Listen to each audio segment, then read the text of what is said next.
Bueno, pues nos contabas Entonces, de tu vida personal, nos contabas cómo fue que te haces llegar a la vida pública y de dónde vienes, cosa que me enorgullece porque hay muchísimos mexicanos que se identifican contigo, mexicanos de pie de lucha de todos los días que salen por el pan nuestro de cada día. pues sí, Jorge, como te decía al principio, pues es que así es.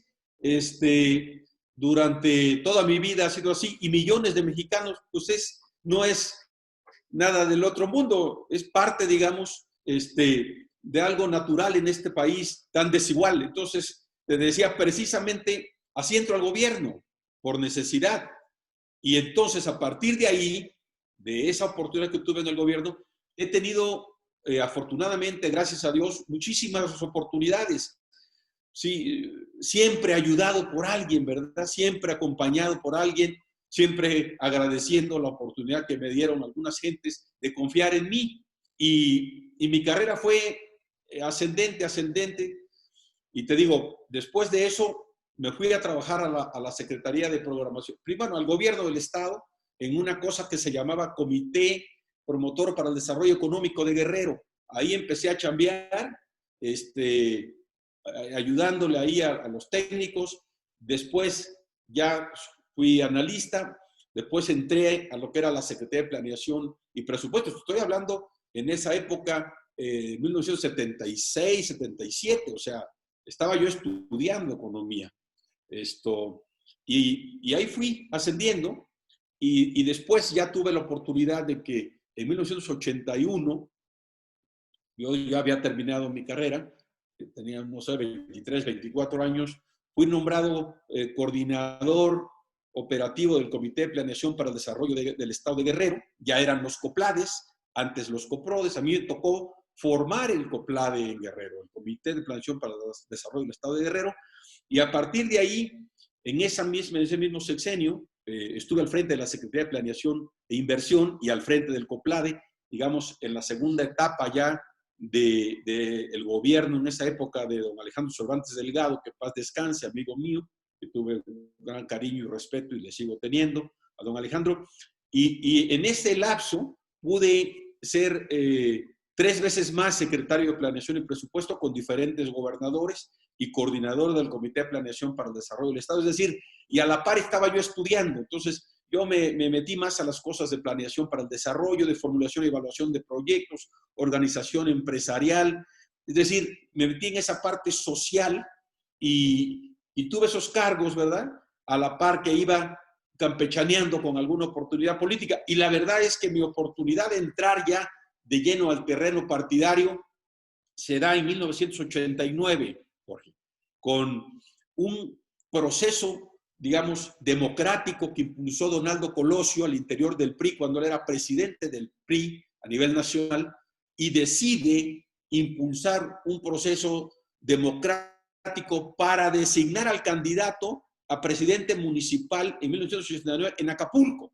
Y entonces, siendo yo secretario de Planeación y Presupuesto en esa época, que era gobernado por José Francisco Ruiz Massieu, paz descanse también, tomo la decisión de participar en ese proceso interno y gano la elección interna, después voy a la constitucional y gano la constitucional, y entonces es cuando mi primer cargo, digamos, en la política, después, antes había yo trabajado en el partido, había sido yo el director del Centro de Estudios Políticos, Económicos y Sociales, de una cosa que se llamaba CEPES, y había yo trabajado debajo en el PRI ayudando a cosas, ¿verdad? Pero en la universidad también estuve yo en las dirigencias estudiantiles en la Universidad Autónoma de Guerrero y luego ya en el trabajo partidario de talacha en el PRI desde abajo, ayudando desde pegar calcamonías hasta de ser el coordinador, el director del CEPES. Y luego participo en 89 en este proceso interno. Gano la elección interna, muy complicado porque en esa época quien tenía un cargo en el PRI podía tener un cargo en el gobierno, era algo verdaderamente, hoy suena así muy raro, pero en esa época el que era el presidente del PRI al mismo tiempo era el secretario particular del gobernador, ¿no? Entonces yo voy contra el presidente del PRI, el que organiza la elección, compra las urnas, pone los representantes, pero yo gané, al final de cuentas, porque ahí hubo una situación muy importante. Yo pedí que fuera en pizarrón la votación, pensando en que me podían mapachear, ¿verdad? Dije, mejor vámonos al pizarrón, y prácticamente en toda la zona rural de Acapulco, porque Acapulco tiene 184 pueblos y comunidades, o sea, no es solamente la zona urbana, y en la zona urbana pues sí fueron en urnas, pero en la zona rural fue en pizarrón, y entonces gano esa elección, voy a la constitucional, gano la elección constitucional. Fue un momento muy duro que se vivió en Guerrero, muy complicado. Ya estaba el Frente Nacional de Reconstrucción Nacional, valga la redundancia, ya estaba este frente de diferentes partidos, ya estaba, digamos, con mucha fuerza, pero gracias a Dios y a la voluntad de miles y miles de acapulqueños, gané yo esa elección, y fue como yo llego a ser presidente municipal de Acapulco, como el primer cargo, digamos, ya de responsabilidad política. Ya estamos hablando de 30 años atrás, o sea, no fue ayer, ¿verdad? Entonces, así es la vida, ¿no? Y de ahí he venido remando poco a poco, a contracorriente, y bueno, pues hoy estoy donde estoy, en esta responsabilidad. Ahora soy diputado federal, pero he pasado por varios momentos, digamos que de un gran reto, y que para mí muy aleccionadores, y del cual yo me siento muy feliz, porque para mí nada ha sido fácil, como no ha sido fácil la vida para nadie, ¿eh? Todo el mundo tenemos algo que enfrentar siempre, mi querido Jorge. Y ahí vamos, ¿no? No quisiera yo seguir manipulando el micrófono, ¿no? Y tú dirás. No, encantado. Se te ve una persona apasionada, se te ve una persona hiperactiva, se te ve una persona que le gusta hacer lo que hace y disfruta hacer lo que hace. Se te nota, lo percibimos. Mi querido René, eres una persona que se te nota entusiasta. Pues mira, Jorge, tengo principios en la vida, y un principio es siempre ser yo, ¿me entiendes? O sea, yo siempre soy yo, no ando buscando, digamos, muchas salidas fáciles. Yo soy yo, la autenticidad, soy yo, con muchísimos defectos y prácticamente ninguna virtud, pero soy yo. Entonces, fíjate, así es como llego a ser presidente municipal. Siendo presidente municipal, tengo la oportunidad de participar para ser diputado federal. Pido licencia ya casi al final. Hubo condiciones medias complicadas ahí para que yo siguiera en el gobierno, por convicción propia. Por convicción propia, dejé 8 meses, porque fue la primera vez en que eran 4 años, casi 4 años, de 3 años, 11 meses de la administración. Sin embargo, hubo el cambio de gobierno, hubo cosas ahí en las que yo no estaba de acuerdo. En ese momento tomo la decisión, voy a la elección, en ese momento con mi partido, y en esa época era el distrito 9, que era todo Acapulco, y estaba en manos de la oposición. Voy a ir, recupero ese distrito, y así es como llego por primera vez, hace 30 años más o menos, casi 30 años, a ser diputado federal. Recupero un distrito que estaba perdido, que ya está en manos de la oposición. Llego a ser diputado federal en la 56 legislatura, ahí estoy un rato, y luego soy presidente del comité directivo estatal de mi partido en Guerrero. Saco la elección de 1996, muy complicada. Sacamos adelante esa elección con la ayuda y el apoyo de todas y todos los militantes en ese momento. Un gran esfuerzo, pero salimos muy bien librados. Después vuelvo a ser secretario de Planeación y Presupuesto en 97, por ahí. Y entonces tomo la decisión de renunciar a ese cargo para buscar ser candidato a gobernador del estado. Y así es como empiezo, digamos. Y al ver que había un poco la intención de usar el dedo, ¿verdad? La decisión vertical, la determinación y el avasallamiento de todos, exijo y pido que sea un proceso democrático, abierto, como se define el candidato del PRI al gobierno de Guerrero. Y vuelvo a ir otra vez a la lucha por una elección interna, Jorge, o sea, con otros 6 compañeras y compañeros muy valiosos todos. Muchos hoy tienen vigencia política, muy valiosos. Y voy con ellos y hacemos todos un esfuerzo para hacer un proceso democrático. Y también tengo la fortuna y tengo la bendición de Dios, siempre el acompañamiento. Yo soy un hombre de fe, ¿verdad? De Dios, del Todopoderoso, que me permite transitar eso.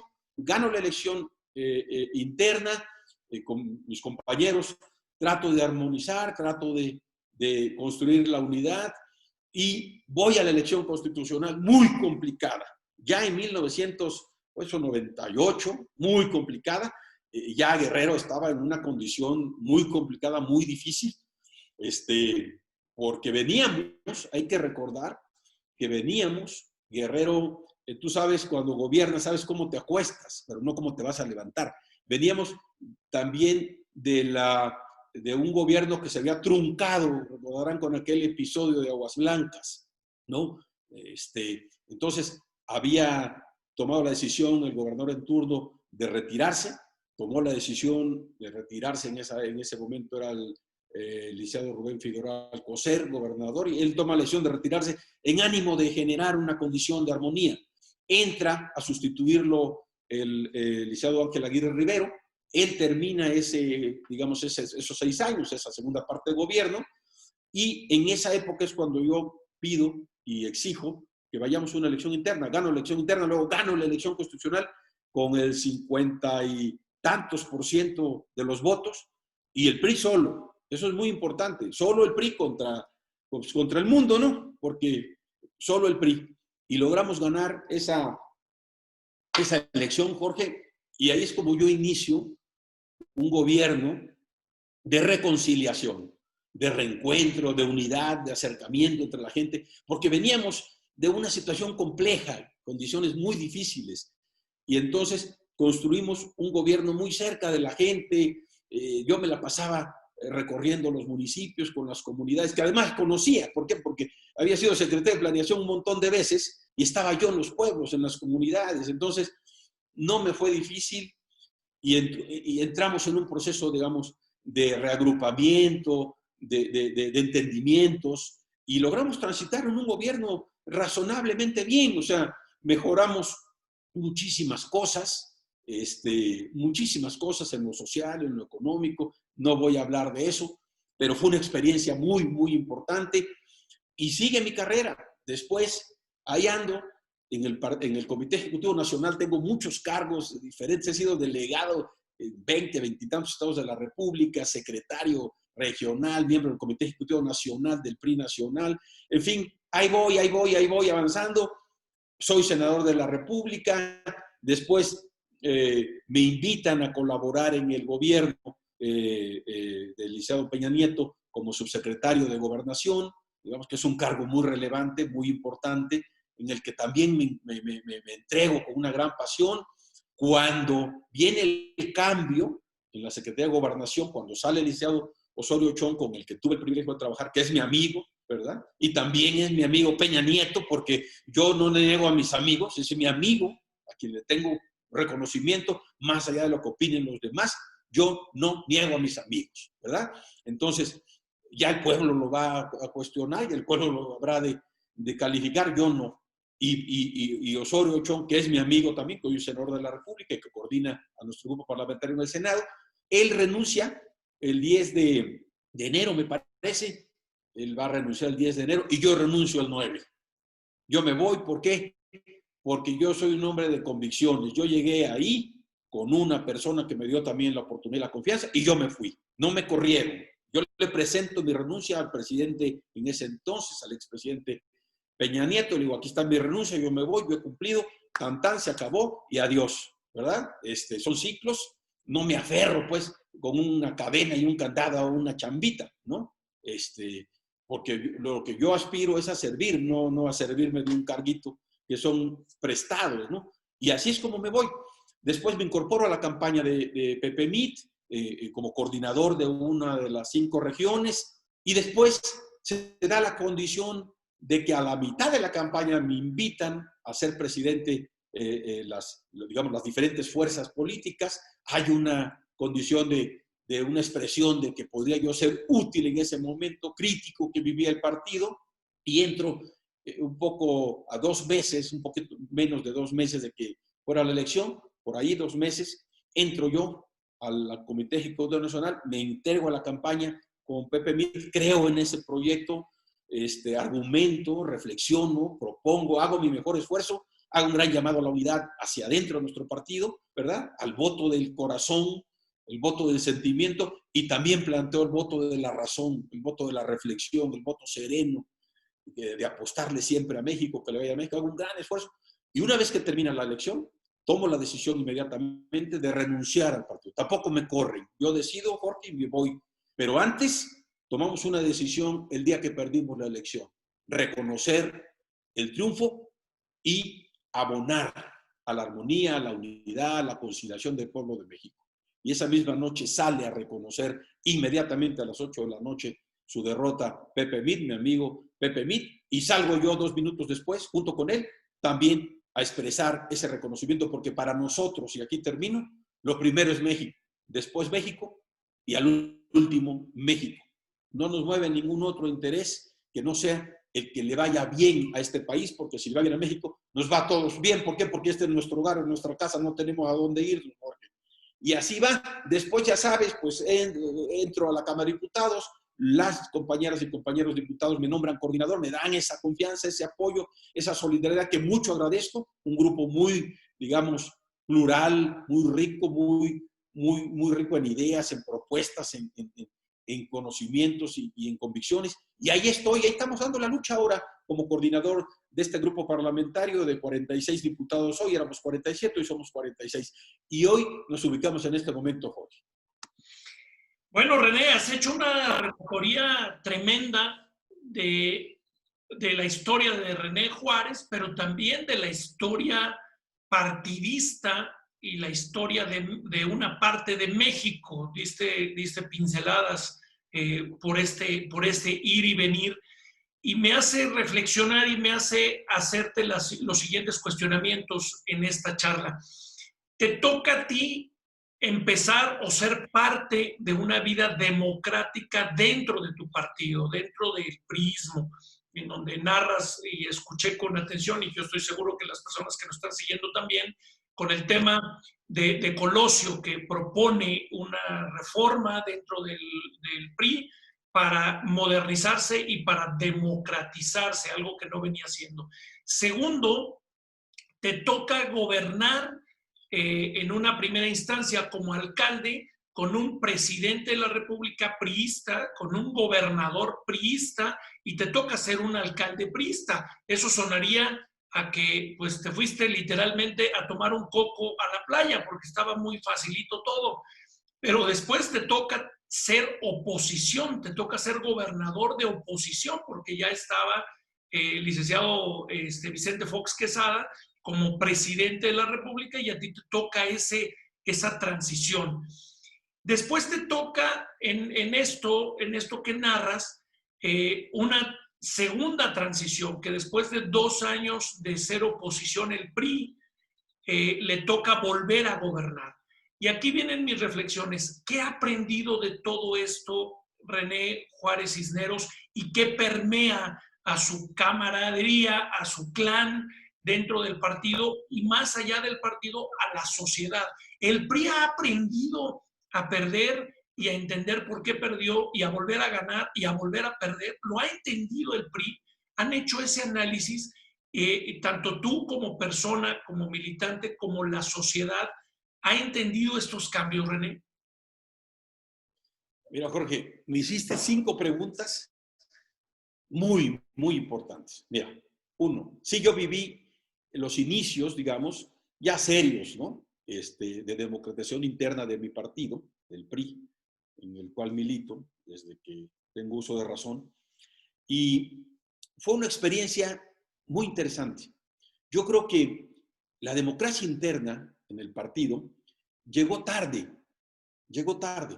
porque es la única oportunidad que tienen militantes y simpatizantes de aspirar a una oportunidad de representar a un municipio en el Congreso local, en el Congreso federal, en los puestos del Ejecutivo, en el gobierno del Estado, en fin, e incluso en la presidencia de la República, porque de otra manera siempre llegan los mismos y llegan por un mecanismo, por una forma, así llegaban.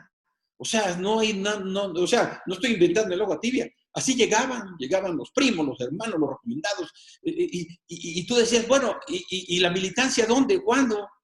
Entonces, sí era muy complicado, muy complicado. O sea, yo creo que era muy difícil.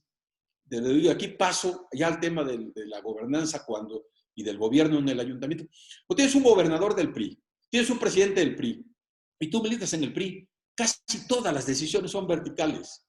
Y eso no sirve, porque no siempre tiene la razón el que está arriba, porque el que está muy arriba no alcanza a ver abajo.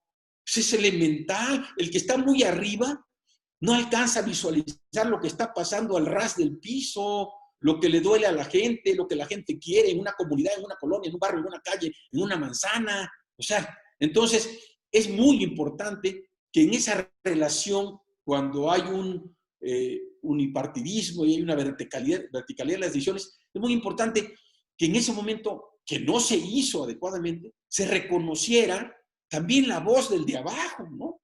La voz del que está viviendo, digamos, está en el frente de la batalla, es el que tiene, digamos, de cerca, viendo al toro, viéndole los cuernos al toro, viéndole los ojos, porque el que está arriba, ¿no? Y a mí me ha tocado estar también como gobernador, tiene un escritorio grandote, ¿no? Y de repente, pues es difícil que te lleguen muchos problemas. Entonces, era complicado, pero pude lidiar con eso y también tenía la ventaja, por otro lado, de que cuando había algún planteamiento que se requería para el Estado, pues fluían de mejor manera, ¿verdad? Eso también es una gran ventaja, pero la desventaja es la decisión vertical, es que se te va coartando la libertad de expresión, de decisión, de sugerencia, de propuesta, de reflexión, de construcción de cosas que le sirvan a todos, ¿verdad? Siempre con el ánimo de resolver cosas.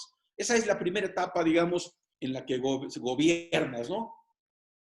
Luego me tocó esta parte de democracia interna que te decía, pues sí, en la primera etapa, y luego me toca después al interior del partido. Luego me toca gobernar con un presidente de oposición, con el licenciado Vicente Fox, con quien, por cierto, tuve una relación afectuosa, de respeto, de colaboración. A mí, independientemente de que él militara en otro partido, pude construir esa relación muy cercana, de una gran confianza, de plantearnos las cosas. Hicimos muchas cosas juntos a favor del Estado de Guerrero, a favor del país, porque actuamos con civilidad, con compromiso, con dignidad, pero con altura de miras, pensando en el país y pensando en Guerrero. Pues nada más faltaba que yo me peleara con el presidente para que no apoyara a Guerrero. Entonces tuve esa convivencia, digamos, civilizada desde el punto de vista político, en la diversidad. Pero por otro lado, sí, pues tampoco era de los que el resto, digamos, o algún número importante de quienes estaban allá, pues vieran con buenos ojos al Estado, ¿verdad? Algunos sí apoyaron, algunos sí respaldaron, algunas compañeras y compañeros que estuvieron con él nos apoyaron, otros no, lo cual es natural, normal y lógico. Pero mi relación con el presidente fue una relación constructiva, siempre pensando en el país. Hicimos cosas juntos, nada más te pongo un ejemplo. Una vez le dije al presidente, oye, presidente, ¿por qué no hacemos algo? Ayúdame con un hospital, el hospital de la mujer y el niño guerrerense. Le digo, tú ayúdame con uno y yo hago otro. Uno y uno dice, va René, va gobernador, órale. A ver, yo hago el de Chilpancingo, tú hazte el de la montaña. Y cosas así, hicimos muchas cosas juntos. Entonces, también viví esa circunstancia que es muy, muy diferente. Luego, paso rápidamente, Jorge, a si aprendimos o no la lección. Mira, las ideas tienen que ser a tiempo, porque si tú no expresas las ideas a tiempo, entonces pues ya no tiene sentido. A toro pasado todo el mundo puede sugerir, recomendar, decir, y no. A tiempo, recuerdo que yo dije, cuando era yo presidente del partido, lo decía, hay que recuperar el poder para poner el poder al servicio de la gente, no al servicio del poder. El PRI nunca, jamás debió ser, y lo dije, una dependencia más del gobierno. El PRI es un partido político que debe de representar sueños, aspiraciones, causas, banderas, compromiso con la gente, debe estar cercano a la gente. Lo decía, el PRI tiene que ser un partido para todos, sí, para todos, pero tiene que ser un partido solidario, cercano, con los más desprotegidos. ¿Para qué? Para ayudar a resolver sus cosas. Un partido que sea generoso, un partido que se desprenda de la arrogancia que te dan los cargos y que muchas veces se suben un tabique y se marean. Un partido cercano a la gente, sí, democrático, que reconociera la voluntad y la expresión de la gente. Yo todo eso lo decía, lo dije siendo presidente del partido, no es que lo esté inventando ahora. Ahí están todos los discursos. Yo creo que el partido se extravió. El partido se alejó de las causas, se alejó precisamente de la militancia, de la gente, de los militantes, de los simpatizantes, pero sobre todo se alejó de las causas, de lo que le duele al país. Entonces el PRI hizo todo lo necesario para perder. Y lo decía yo, lo dije y lo repito, ¿cuántas cosas hicimos mal? ¿Cuántas cosas debimos dejar de hacer para que la gente nos negara y nos diera la espalda, nos negara el apoyo y el respeto, nos diera la espalda? Entonces, el PRI tiene de cara al futuro, presente y futuro, un gran reto. Yo espero que hayamos aprendido la lección y que la arrogancia, ¿no?, de eso, de sentirse que tienes el Dios y que tienes la verdad absoluta, se destierre, que se entienda que hoy tenemos que tratar con humildad, con generosidad y a reconstruir la confianza perdida, pero eso no es fácil. Yo en lo personal estoy consciente de hacia dónde hay que caminar y estoy consciente del por qué perdimos la elección, ¿verdad? ¿Por qué perdimos la elección? Y estoy más o menos claro de hacia dónde hay que caminar, hacia esta ruta del compromiso y de la solidaridad y del abanderamiento de las causas, de los sueños de la gente. Y estar ahí, pues, no sentados en un escritorio nada más dando instrucciones, estar ahí cerca de la gente. Y ya la última parte, Jorge, tendría que ver con la nueva realidad que estamos viviendo hoy, ¿verdad? No sé si tengas algún comentario y la podría abordar. No, adelante, porque justo iba a comentar eso, que una vez haciendo esta autocrítica, este análisis que presentas, el tema del federalismo, que me parece que lo has remarcado muy bien, el hecho de que hayas sido alcalde, hayas sido gobernador, hoy te permite hablar con autoridad de esos temas. El segundo que mencionabas es que sí se puede dialogar y llegar a conciliaciones y acuerdos con el Ejecutivo, aún siendo de otro partido político. Y la tercera que mencionabas, nada es para siempre, nada es para siempre. Entonces esas tres combinados con el cómo está México hoy, hacia dónde van, porque mira, yo estoy seguro de una cosa, mi querido René, Vicente Fox haya tenido o no haya tenido aciertos, que yo creo que todos tienen aciertos y errores, todos tenemos, no tenemos. Yo estoy seguro que México nunca más volvió a ser el mismo después de Vicente Fox, como tampoco México volvió a ser el mismo después de Enrique Peña Nieto, y México no volverá a ser el mismo después de Andrés Manuel López Obrador, pase lo que pase. Entonces tú mencionabas todos estos argumentos. ¿Qué sigue? ¿Qué está haciendo el PRI? ¿Qué está haciendo tu bancada? ¿Y qué van a hacer para tejer consensos con los demás partidos y con el propio partido en el gobierno para que le vaya bien a México? Porque estamos cansados los ciudadanos de ver ahí arriba una selva así ajena de nosotros y vemos y decimos los ciudadanos, ¿y cuándo le toca a México? ¿Cuándo nos toca a nosotros? Adelante. Mira, Jorge, tienes mucha razón. 3 cuestionamientos. Nada es para siempre. Efectivamente, en política, nada es para siempre. En política nadie tiene la verdad absoluta.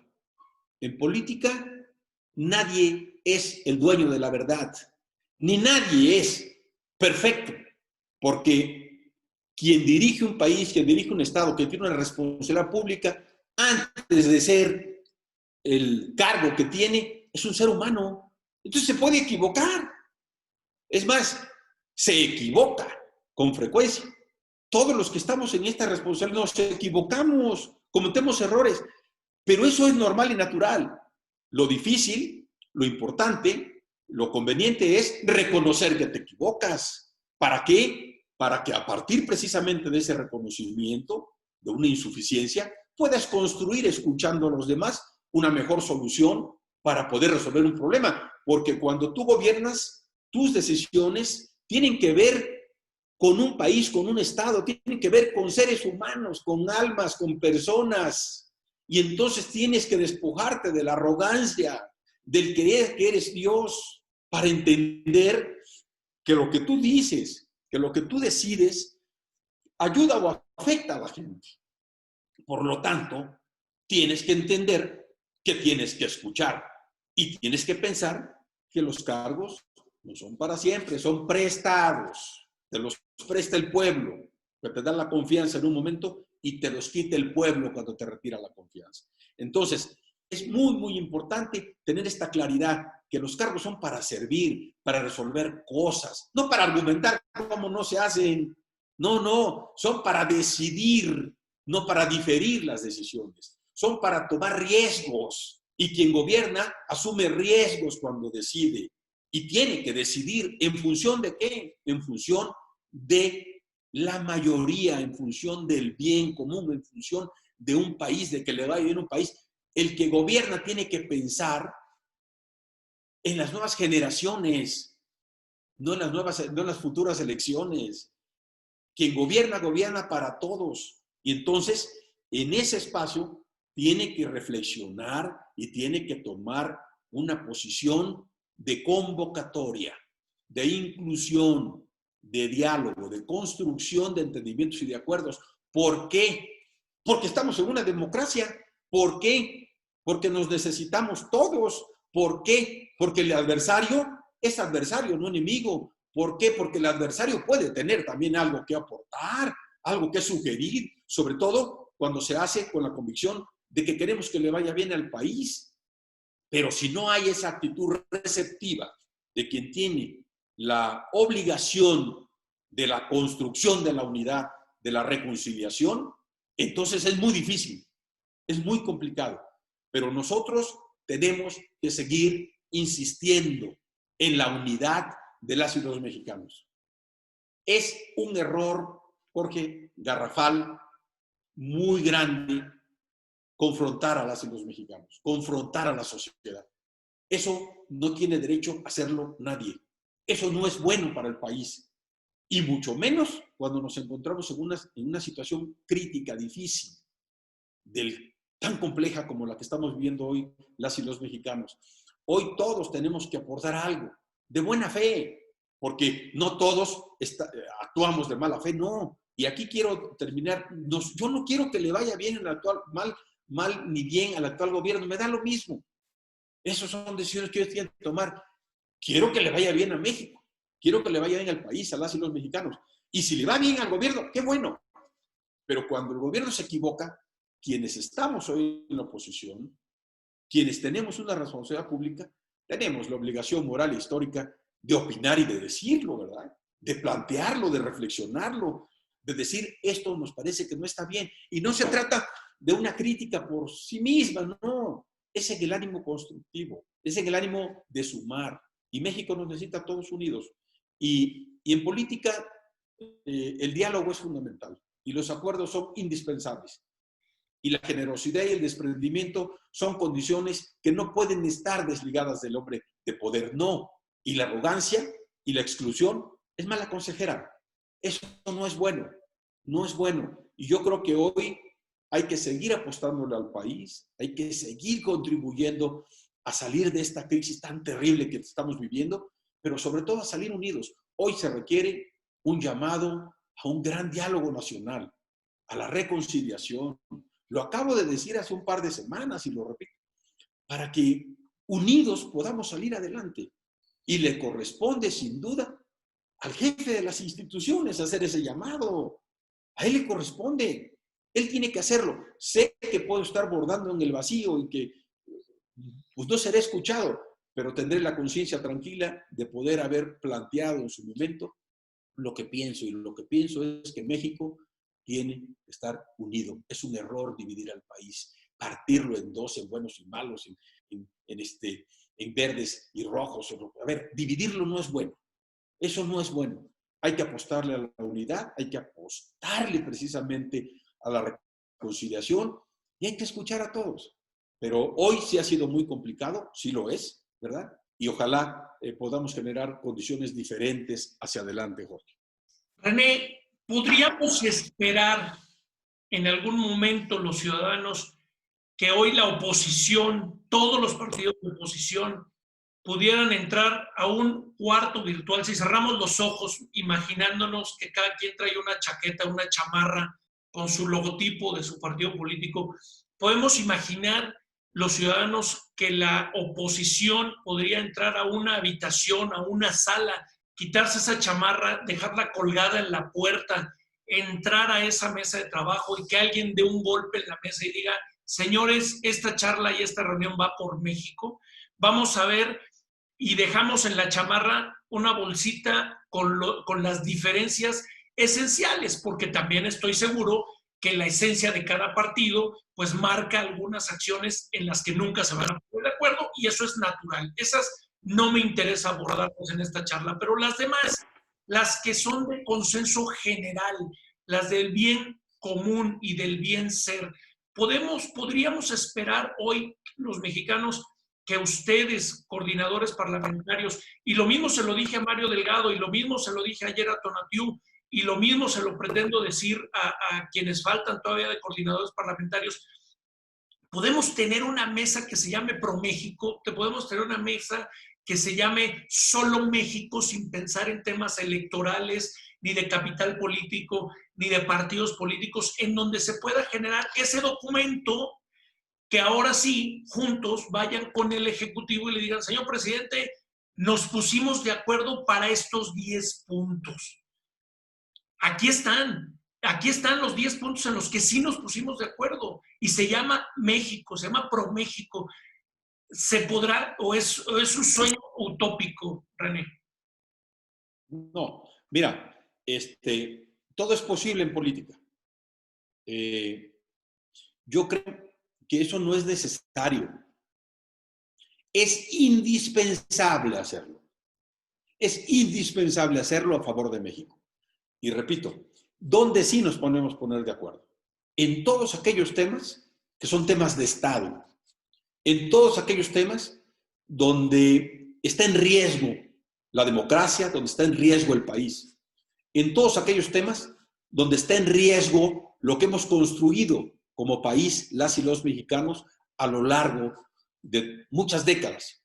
Donde sí, en todos aquellos temas donde están en riesgo las libertades, donde están en riesgo las instituciones que nos hemos dado para poder normar nuestra vida cívica, en todo aquello que atente precisamente con el futuro de las próximas generaciones.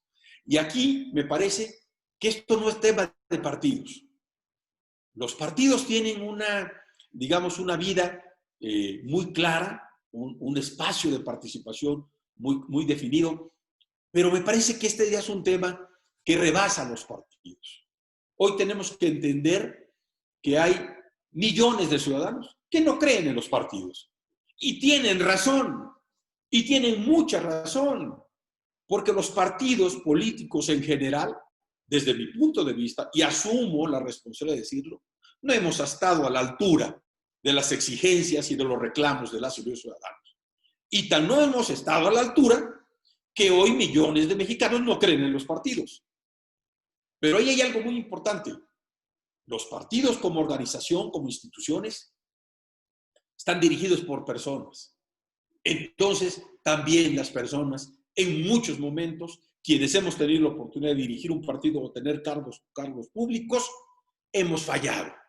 Y lo primero que tenemos que reconocer es reconocer que fallamos para corregir. Y corregir las cosas para bien, para mejorar, para resolver cosas y para estar en tono con lo que la gente quiere. Entonces, hoy todos los partidos tenemos que hacer una reflexión profunda para entender que hoy hay un desgaste terrible y tremendo y una falta de confianza de la gente hacia los partidos. Entonces hay que hacer mucho en esto. Hay que hacer mucho y voltear a ver hacia los ciudadanos con respeto, hacia las historias de vida, hacia los perfiles, hacia lo que a la gente le dice algo, la vida de alguien en una comunidad, en una colonia, en un municipio, en un estado. Aquellas gentes que sin tener cargos jamás en su vida son ejemplares. Y a ellas, mujeres y hombres, nosotros tenemos que aprender a escuchar. Y eso fue un error de los partidos. Y hablo del mío, porque yo no voy a hablar de los demás, pero tengo esa idea. Es decir, no nos dimos cuenta en qué momento los ciudadanos fueron alejándose de los partidos, en este caso de mi partido, porque nosotros los alejamos, no porque ellos hubieran querido, porque no estuvimos a la altura de lo que ellos pensaban teníamos que hacer. Y tan es así que hoy vivimos una realidad en donde podemos ver cómo hay un 40-50% de ciudadanos que cuando tú les preguntas por qué partido vas a votar, no, dicen por ninguno, por ninguno. Se quedan en esa indefinición porque no tienen suficiente confianza, porque nos perdieron la confianza. Entonces, la autocrítica es importante, pero no quedarte solo en el autoflagelo, no. Reconocer para mejorar, para cambiar, para transformar. Entonces, ahí hay un tema muy importante. ¿Qué sí podemos hacer, como decía? En esos temas de Estado es indispensable un acuerdo entre las organizaciones políticas, sí, que hoy tenemos vida política en las cámaras, sí, a favor de México. Yo creo que sí. Yo creo que sí tenemos que intentarlo. Es complicado, sí, porque hay intereses históricos que están enquistados en los partidos, sí es cierto, pero entendamos esta nueva realidad.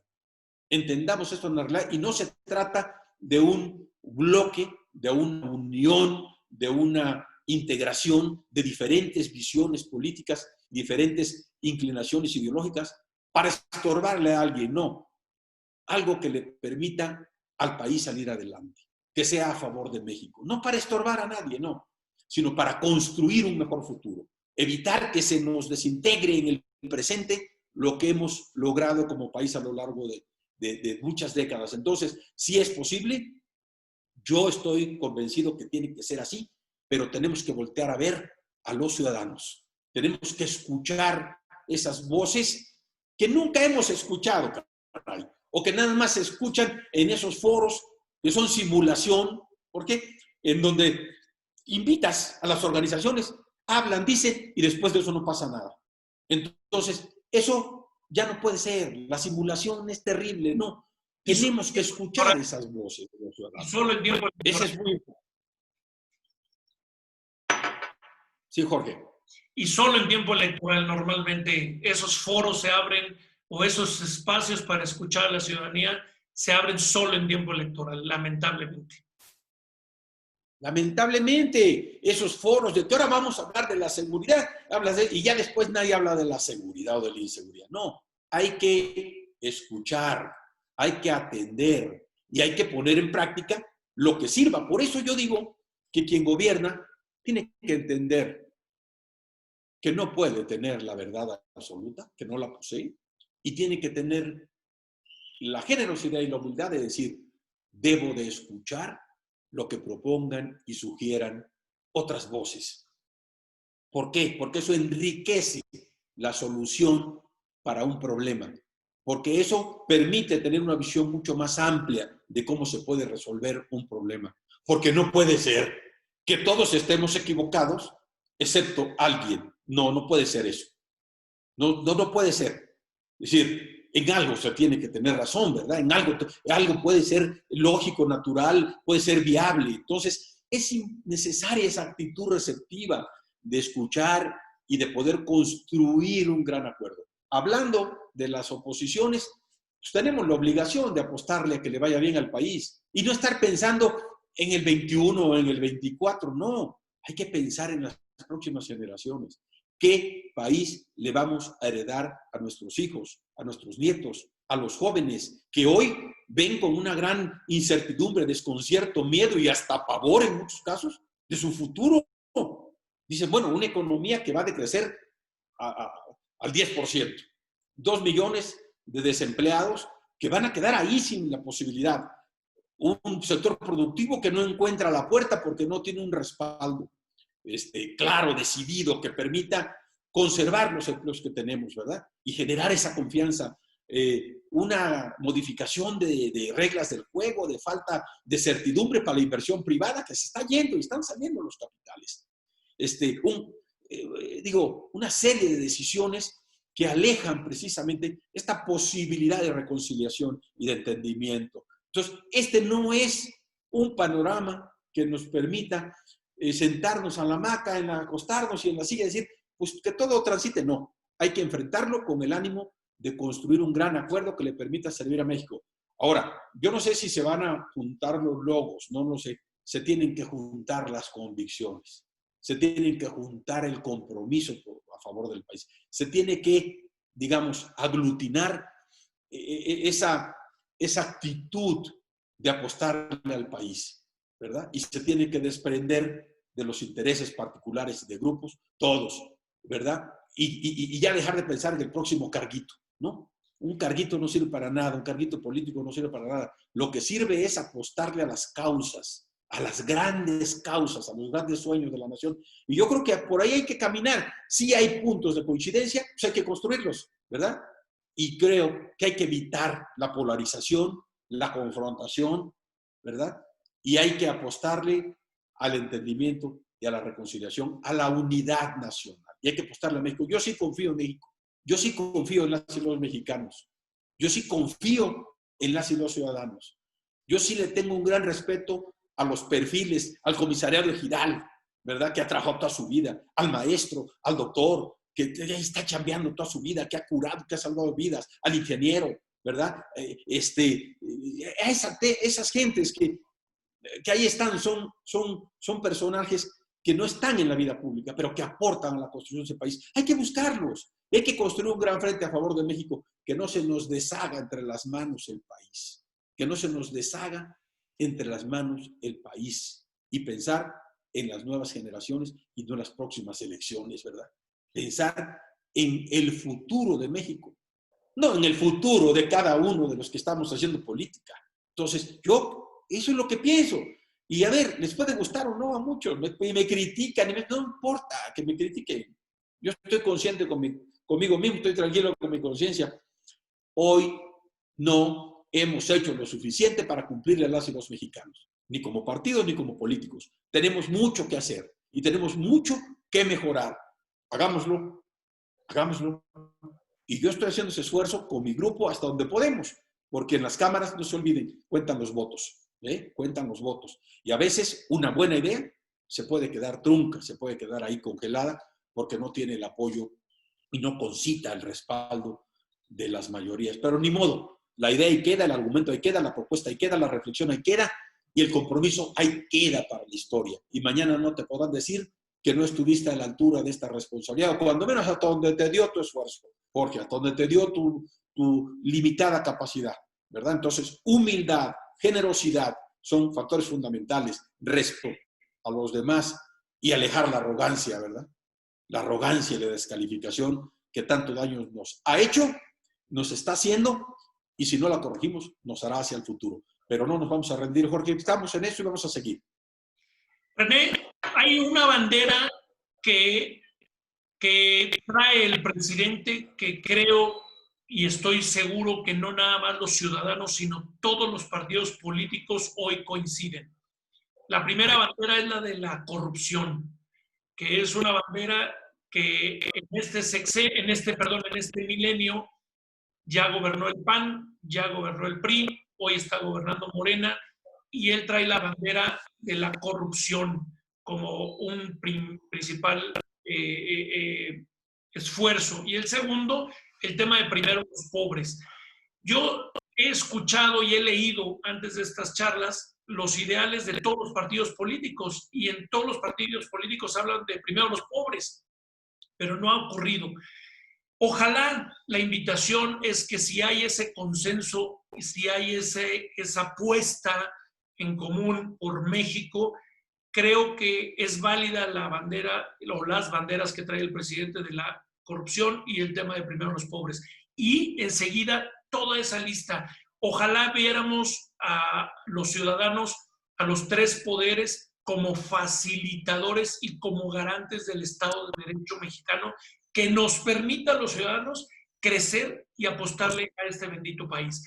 Y con esto, con este comentario que hagas al respecto, me gustaría que cerraras con alguna conclusión a los jóvenes, a las amas de casa y a las personas que nos están viendo, cómo hacemos nosotros ciudadanos para ayudar a esta reconstrucción y a usarlos a ustedes como portavoces o como vía de comunicación para que llegue el mensaje a todos los legisladores de todos los partidos políticos. A ver, Jorge, mira, yo estoy de acuerdo con los planteamientos del gobierno actual, el gobierno de la República, en el combate a la corrupción. Se equivocan las personas, no las instituciones. Quien haya violentado la ley, quien haya incurrido en actos de ilegalidad, aplíquese la ley, así de fácil, sea quien sea. Segundo, yo también estoy de acuerdo en que primero los pobres, sí, primero los pobres. De acuerdo, hay que apoyar a las gentes desprotegidas, a las gentes que requieren la solidaridad del gobierno, pero yo diría que primero México, primero que le vaya bien a México, porque si le va bien a México en su conjunto, y me explico, le va a ir bien a los pobres con una política social de apoyo y de solidaridad con los pobres. Pero para que tú apoyes a los pobres, para que tú tengas riqueza que distribuir a favor de las clases más necesitadas, primero tienes que construir riqueza, porque si no, terminarás distribuyendo pobreza. Primero tienes que consolidar una economía que permita crecimiento, que genere riqueza y después redistribuirla de mejor manera. Y la política social, con este enfoque del gobierno, que bueno, yo estoy de acuerdo en que se apoye. Hay una parte en la que no estoy de acuerdo. ¿Por qué? Porque cancela esa capacidad que tienen los ciudadanos de organizarse, de trabajar, de contribuir a construir su futuro con dignidad. Es decir, a mí no me regales, a mí ayúdame a organizarme para tener la posibilidad de salir adelante. Entonces, esta visión productiva, que desde mi punto de vista es una ausencia en la política social y es un error, es una insuficiencia, debería incorporarse. No está. ¿Por qué? Porque hay una visión de, digamos, de la entrega y el apoyo a las clases desprotegidas. Qué bueno, pero hay un gran segmento, hay millones de mexicanas y mexicanos en los pueblos, en las comunidades, que dicen, a mí ayúdame a poner una panadería, a mí ayúdame a una granja apícola, a mí ayúdame a poner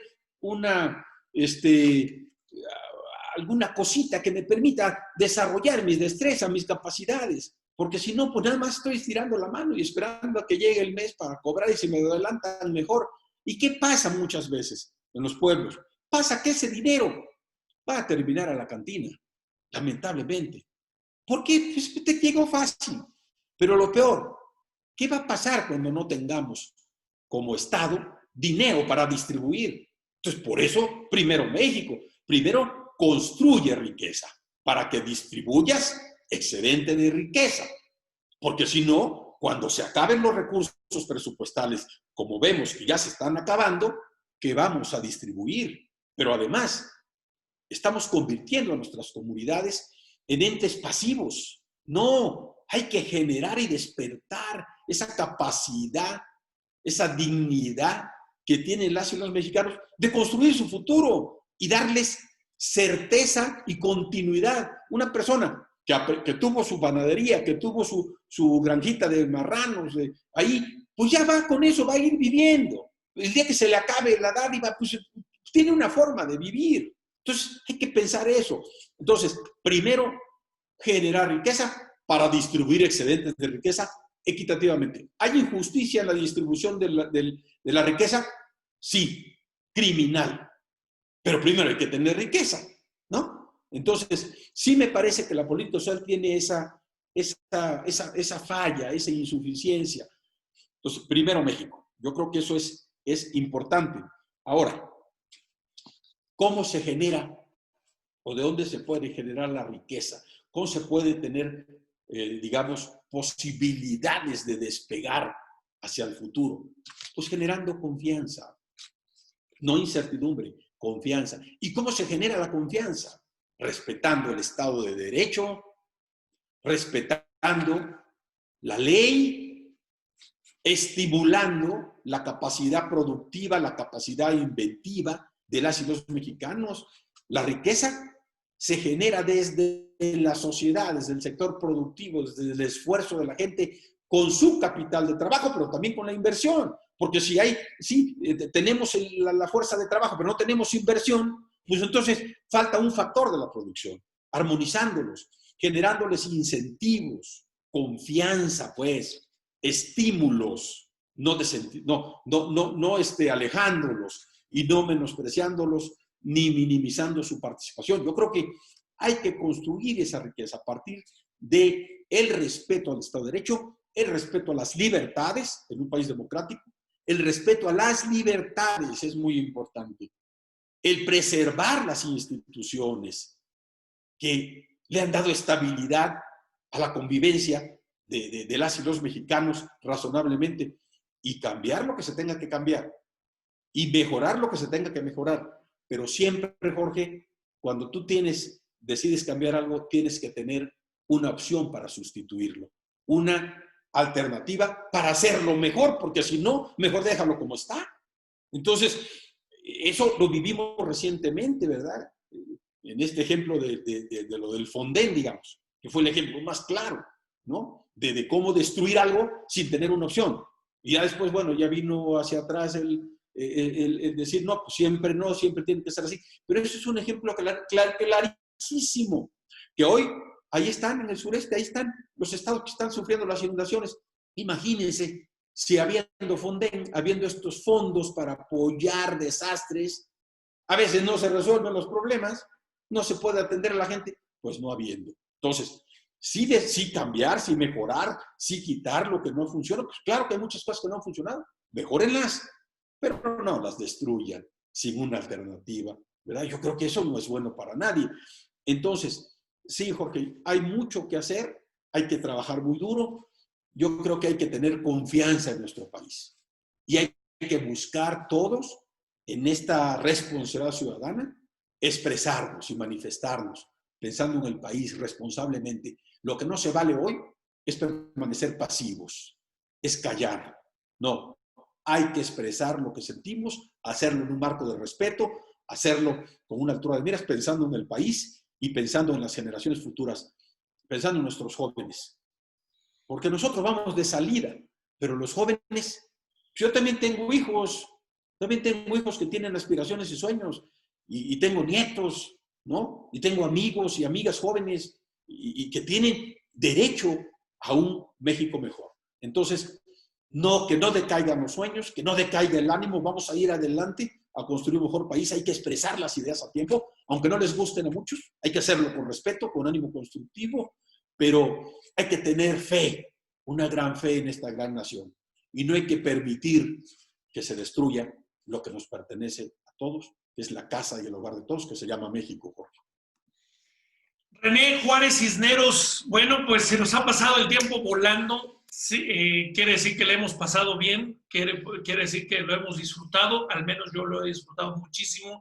Hoy conozco y conocemos más a René Juárez Cisneros, conocemos su manera de pensar, de dónde viene, a dónde va, y te agradezco muchísimo, mi querido René. Quedan muchos temas en el tintero todavía.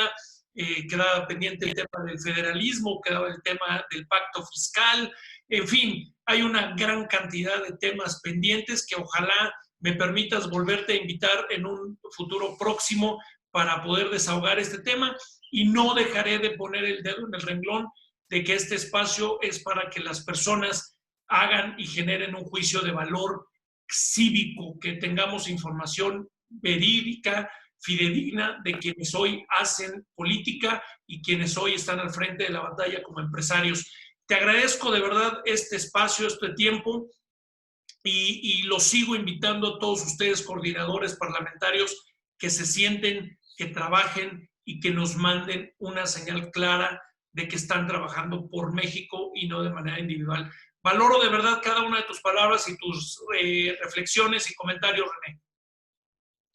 Solamente agradecerte, Jorge, esta oportunidad esta charla que me parece muy, muy importante, muy necesaria, esta comunicación con la gente. Te felicito por este formato tan ágil, tan humano, tan necesario pues para entablar comunicación. Y yo solamente terminaré diciéndote que estoy a tus órdenes para platicar cualquier tema, hasta donde yo pueda opinar, por supuesto, en función de mi conocimiento y mi experiencia. Y terminaría con algo que quiero expresar. Mira, yo a lo largo de mi vida política he tenido muchas responsabilidades, no tengo nada que avergonzarme, he cometido muchos errores en las decisiones y quisiera decirle a las y los mexicanos que hoy nos están viendo, quisiera expresarles, decirles con una gran humildad, con un gran sentimiento y con una gran verdad, perdón por los errores que yo he cometido como político, una disculpa a todos por los errores que pude haber cometido como político, pero siempre pensaré y siempre actuaré pensando en mi país, pensando en México y pensando en las y los mexicanos. Ha sido siempre mi conducta. Y si me he equivocado, como seguramente lo he hecho a lo largo de muchas decisiones, pues expreso una disculpa personal, porque se equivocan los hombres, no las instituciones, las personas, no las instituciones. Entonces, a las y los mexicanos, ¿sí? Una disculpa, pero sí mi compromiso, sí mi convicción de seguir trabajando a favor de este país. Jorge, yo cerraría con eso y muchas gracias. Muchísimas gracias, René. Un abrazo fuerte, que tengas bonito día y vamos a seguir por aquí informando y trayendo gente valiosa como tú a la mesa. Muchas gracias. Muchas gracias a todos ustedes. Hoy, martes 16 de junio, así las cosas. Hoy tienen información del coordinador parlamentario del Partido Revolucionario Institucional en el Congreso. Estoy seguro que tienes más información, tienes información verídica que te ayudará a generar un juicio de valor como ciudadano y que nos ayude a conformar un civismo y nos ayude a integrarnos como país. Vamos a seguirle echando muchísimas ganas, vamos a salir adelante todos juntos. Peínense, báñense, arréglense y vamos a hacer por este país lo que necesita. Gentes de bien, gentes que trabajen, que se apasionen y que luchen todos los días. Muchísimas gracias. El día de mañana tendremos al licenciado Vicente Fox Quesada, expresidente de México, quien estoy seguro nos comentará muchas cosas, no solamente de quién es él, sino cómo fue gobernar, si es fácil gobernar a México y qué piensa hoy en este tiempo de un nuevo partido político y qué está haciendo él en su vida privada. Así es que muchísimas gracias por este espacio que me dan ustedes. Se valen los comentarios, se valen las críticas, que finalmente es por y para ustedes. Que tengan un bonito día. Gracias. Ánimo, a echarle ganas. Hasta luego.